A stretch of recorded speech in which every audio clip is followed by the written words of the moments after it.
scientists like to find patterns. So when it was about 200 years ago, scientists didn't know the existence of the subatomic particles, but they were discovering a lot of new elements.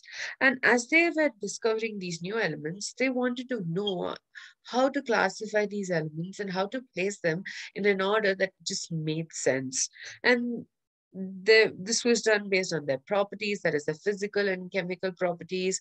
So for them to understand all of this, they wanted an easier way to depict all the elements,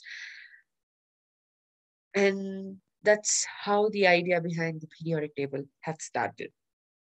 If you look at this periodic table over here, the ones in red shows the elements that were known in antiquity, that is a long time back. And if you notice, the number of elements that were known started to increase. For example, the year the year between 1750 and 1800, close to 20 elements are only known.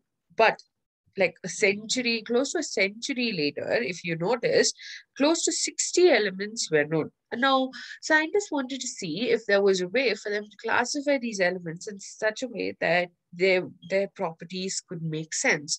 So this meant that they wanted to basically group the elements which had similar properties in one, and the ones which had dissimilar properties should have been separated.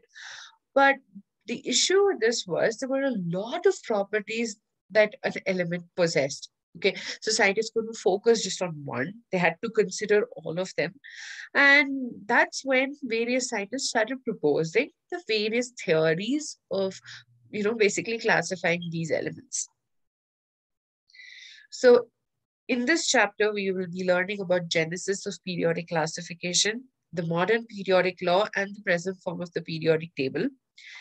Next, we'll be learning about the nomenclature of element with atomic number more than 100, electronic configuration of elements and the periodic table, and electronic configuration and types of elements, various periodic trends and properties of elements. So for the electronic configuration part of this chapter, I would suggest that you understand and learn the basic idea behind the electronic configuration of various atoms. We've done that in the previous chapter.